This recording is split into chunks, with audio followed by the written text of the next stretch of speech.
Anytime you have correlation of different points of data, you get closer and closer and closer to you. It's like cell phone triangulation, but with data.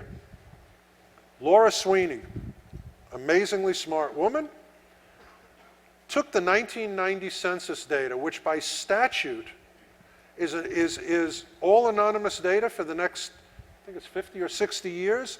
She was able to de-anonymize 87% of the census records just by the unique name, gender, age, zip code matches. You know, you may not be the only Bob Jones.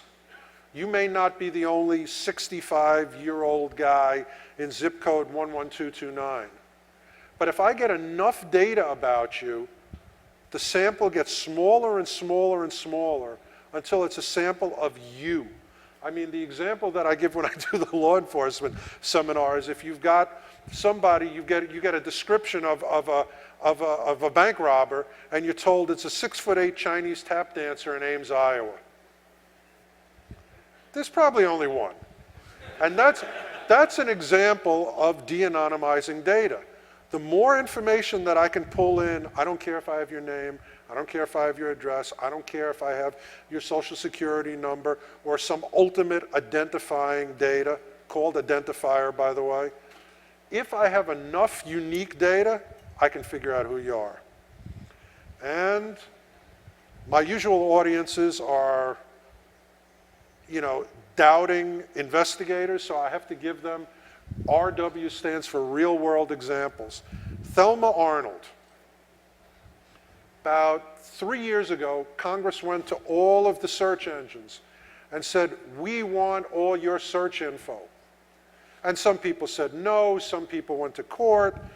AOL said, we'll give you all the search info, but we're going to anonymize each record. We're going to take out the name, we're going to take out whatever. So the New York Times, which pretty well sucks as a newspaper, but they do some good things, took these records and said, all right, we're going to take 100 random samples and see how anonymous is it really. And they found out in pretty short order, and wrote an article about it, they found out in pretty short order that AOL searcher number 4,417,749 is Miss Thelma Arnold. And how did they find that out? Well, her search history included 60-year-old single men, landscapers in Lyburn, Georgia, the Shadow Lake subdivision, Arnold, and dog that urinates on everything. And in pretty short order, they found somebody named Arnold who lived in the Shadow Lake subdivision in Lyburn, Georgia, and is around the age of 60 and single, and in fact, has a dog that urinates on everything. You are not anonymous on the web. And again, all of the little things that help us find out who you are, cookies, browsing history, downloading history, embedded graphics, which supposedly went the way of the dinosaur, but trust me, they're back.